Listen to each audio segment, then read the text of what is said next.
L'ambulance arrive à Temzirit, on me débarque sur ma civière. C'est l'heure du déjeuner, et comme les grandes émotions creusent, j'ai une petite faim. Problème, la porte de la popote est trop étroite pour le brancard. Qu'à cela ne tienne, on me passe à bout de bras par la fenêtre sous les plaisanteries de mes camarades qui s'étranglent de rire et lèvent leurs verres à ma santé. 1 heure plus tard, on me recharge dans l'ambulance via la fenêtre, ainsi que Calmette qui s'est changé. Il est de plus en plus jaune. Le pauvre garçon me fait pitié. Il reste prostré et ne répond pas à mes questions. Bon, il finira par s'en remettre. Nous arrivons avec nos 2 jeeps d'escorte dans la cour de l'hôpital de Tizi Ouzou. Par les fenêtres de l'ambulance, j'ai entreaperçu des immeubles, des magasins, des cafés, des trottoirs, des gens bien habillés. Autant de choses que j'avais oubliées. Mon brancard est posé par terre. On me charge sur un vrai brancard à roulettes et au pas de course, comme si j'étais mourant. 2 infirmiers me conduisent en vitesse dans le service de radiologie. Là, un médecin-colonel fait enlever bandes et gouttières par ses adjoints et me radiographie sur toutes les façades. J'attends, vaguement inquiet, le résultat de ces investigations. Au bout d'un moment, il s'approche de moi, des clichés à la main.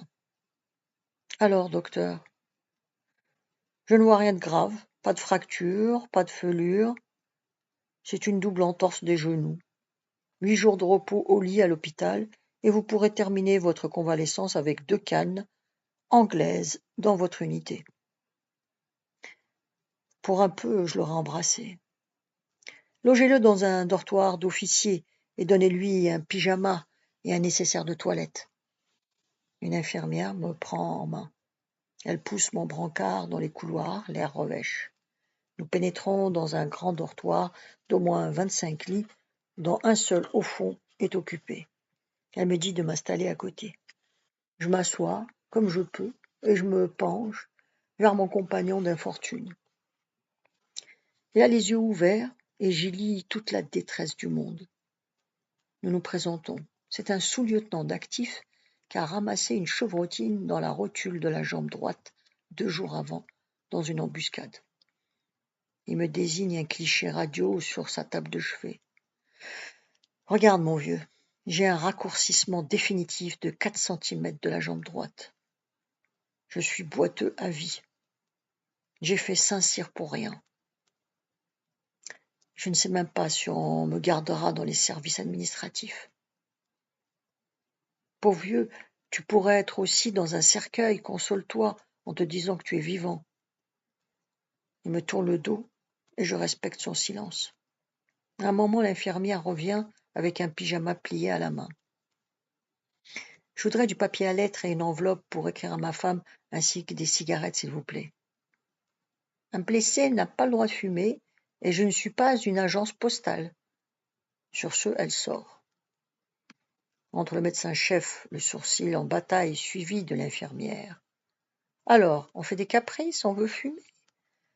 Vous n'êtes pas bien ici? Vous préférez retourner sur votre piton? Absolument, mon colonel. Je vous prie de bien vouloir me permettre de téléphoner à Borj-Mnaïl, à mon chef de corps, pour qu'il m'envoie un véhicule et un treillis neuf pour me rapatrier. Comme vous voudrez, votre état le permet, et vous libérerez un lit. Après une nuit passée dans un vrai lit, dans de vrais draps, sans rats, je quitte l'hôpital avec une pensée pour le malheureux Saint-Cyrien. Je pars avec mes 2 cannes anglaises. 2 heures plus tard, je débarque à Tuxal dans la satisfaction générale. On ne reverra Calmette qu'1 mois plus tard, délai qu'il lui a fallu pour soigner sa jaunisse et retrouver son teint normal. Depuis ce jour, j'ai toujours conduit ma Jeep moi-même, en contradiction totale avec le règlement. Combien est dur un lit picot par rapport au confort hospitalier? Mais combien est douce la liberté de fumer une cigarette sans un dragon en surveillance? Le capitaine Vaillant est venu me voir avec Crochard, le toubib du bataillon, qui m'a trouvé une mine superbe et m'a donné une quinzaine de jours de repos pour récupérer mes bonnes jambes. Pendant 3 jours, je me suis traîné comme un vieux sur mes cannes anglaises, mais rapidement mes genoux désenflent. À présent, je marche mieux, mais lentement, en m'appuyant sur ma canne de fortune en bois d'olivier.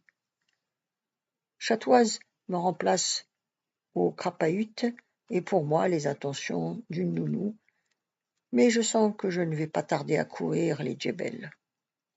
Puisque j'ai quelques jours devant moi, je vais essayer de faire monter en puissance la pacification.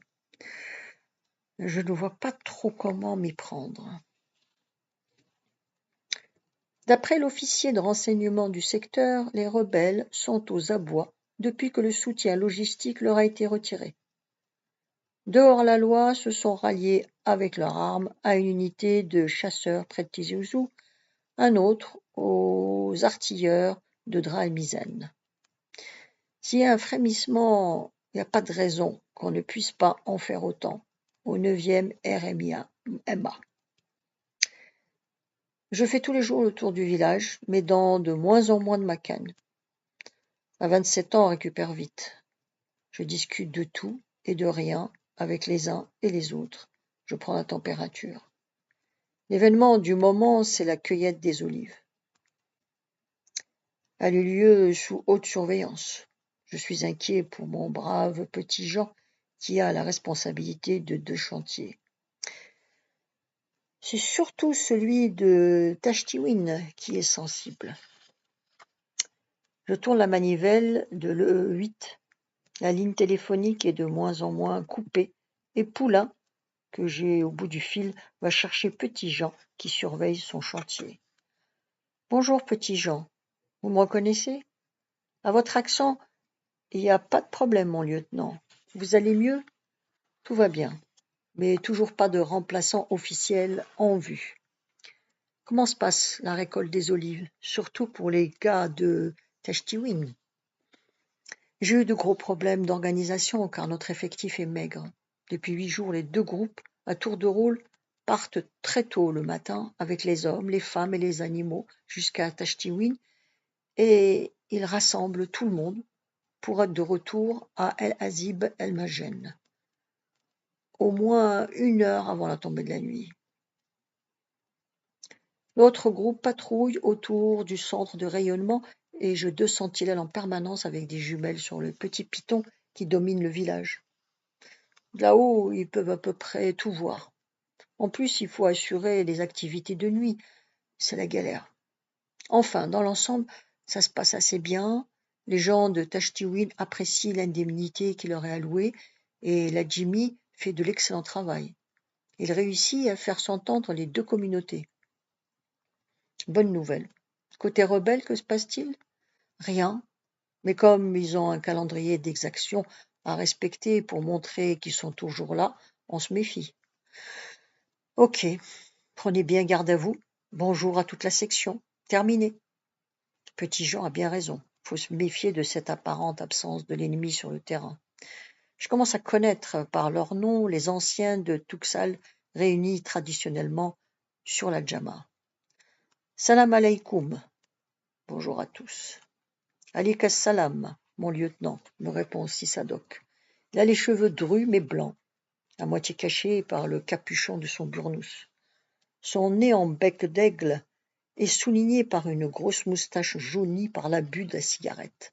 Ses yeux sont bleus comme ceux de beaucoup de berbères. Est-ce que la cueillette des olives se passe bien? À peu près, mais tu sais, il y a des oliviers qui sont loin du village, et le sergent-chef nous interdit d'y aller. Il a raison, c'est pour votre sécurité. Vous devez travailler à vue du poste. Il y a mon lieutenant, me dit Bellassine, un autre vieillard. Viens chez vous, je vais te donner de l'huile toute fraîche, du zitoun pour ton casse-croûte. J'hésite un instant, mais refuser serait une offense. Serait-ce un piège? Je ne sais même pas où est sa mechta. Et je ne suis armé que de mon PA. Ce ne serait pas faire preuve de confiance que de me faire escorter. En principe, chez eux, l'hospitalité est sacrée. Je dis bien en principe. Nous voilà partis tous les deux, lui droit comme un i malgré son âge, et moi, boitillant un peu, appuyé sur ma canne. 100 mètres plus loin, il ouvre la clôture de la cour qui ferme l'entrée de son petit domaine et me fait signe d'attendre dehors et s'engouffre dans sa mechta dont il referme la porte. L'air de rien, j'ouvre mon étui à pistolet, passe ma canne dans ma main gauche. J'ai toujours une balle dans le canon. La porte s'entr'ouvre et il me demande de venir. Je ne sais pas trop ce qui m'attend. Je pénètre à mon tour, sur mes gardes, dans la maison, et je découvre un spectacle auquel peu d'hommes de notre race ont dû assister. Dans la pénombre de la maison kabyle traditionnelle, au centre de l'unique pièce, se dresse une grande cuve d'argile d'environ 1 mètre de haut. À l'intérieur, dans les olives jusqu'aux genoux, 3 femmes, leurs amples robes à mi-cuisse, sont en train de fouler les zitoun comme il y a des siècles, chez nous, on foulait le raisin. Leurs jambes reluisent d'huile, et elles se tiennent au rebord du fouloir pour ne pas glisser. Deux vieilles accroupies au fond de la pièce sur une natte chantent une mélopée rythmée pour garder la cadence en s'accompagnant de leur darbouka, petit tambour en argile recouvert d'une peau de chèvre. L'odeur des olives et de l'huile fraîchement foulée est entêtante, mais en bon méditerranéen, ça ne me gêne pas. C'est à la fois beau et biblique. L'huile à l'état brut coule par une ouverture en forme de rigole pratiquée au bas de la cuve. Elle est recueillie, trouble et odorante, dans les récipients de terre cuite. Si Racine, je suis heureux de l'honneur que tu m'as fait en me laissant entrer dans ta maison. Je sais très bien qu'aucun musulman n'aurait été admis à voir les femmes. Les roumis, les infidèles, dont je fais partie, sont considérés comme quantité négligeable. Je ne suis pas dupe. Il remplit une bouteille de verre d'1 litre du précieux liquide et me l'offre avec cérémonie. Barakallahu fik. Merci à toi, si Hassine. J'aime beaucoup l'huile d'olive.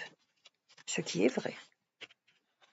Au moment où je prends congé, je me rends compte qu'il y a dans son attitude comme une hésitation. As-tu quelque chose à me dire, si Racine? Me prenant par le bras, il m'emmène à l'autre bout de la pièce où le bruit de la mélopée et du foulage couvrira nos paroles. Tu dis souvent que les hommes de la montagne peuvent revenir au village sans aller en prison. Absolument. Ils ont ma parole d'officier français. C'est que mon fils et 2 camarades à lui, ils en ont marre de vivre comme des chacals. Ils ont faim, ils ont peur des autres et des militaires français. Écoute, ce n'est pas compliqué. Cette nuit, je vais aller parler dans l'oued. S'ils ne sont pas loin, ils m'entendront. Sinon, je recommencerai une autre fois. Débrouille-toi pour les prévenir, mais attention. Si vous me tendez un piège, j'aurai pris mes précautions. Et alors, malheur à vous. Il n'y a pas de piège, je ne suis pas fou. Mais comment tu vas leur parler dans l'oued? C'est mon affaire. Ouvre bien tes oreilles, tu pourras peut-être m'entendre cette nuit, ainsi que tout le village. Immédiatement, un plan germe dans mon esprit. Je ferai faire un appel en kabyle et en arabe par mes harkis interprètes, ce soir même vers minuit. Il me faut le mégaphone du bataillon et pas d'activité militaire dans le secteur pour la nuit. Pour cela, il va falloir convaincre le capitaine Vaillant. Après plusieurs essais, je peux l'avoir sur le téléphone de campagne. Je lui explique mon intention. Vous êtes complètement zinzin, Fortu. C'est du même cru que les pancartes Falaga la morte-guette, qui ont fait rire le général Massu. Ma foi, si le cœur vous en dit d'aller faire des discours la nuit au fond des oueds, je ne vois pas d'inconvénient, mais faites-vous accompagner par une escorte solide, vu l'état actuel de nos possibilités de course à pied. D'accord, pour une nuit sans activité extérieure, mais une seule. C'est bien compris. Je vous envoie une jeep avec le mégaphone. Oui, mon capitaine, merci. Il raccroche aussi sec, il doit me prendre pour un doudingue. Aussitôt, je convoque Chatoise, que je mets au courant de mon plan. La suite demain. Vous pouvez vous abonner.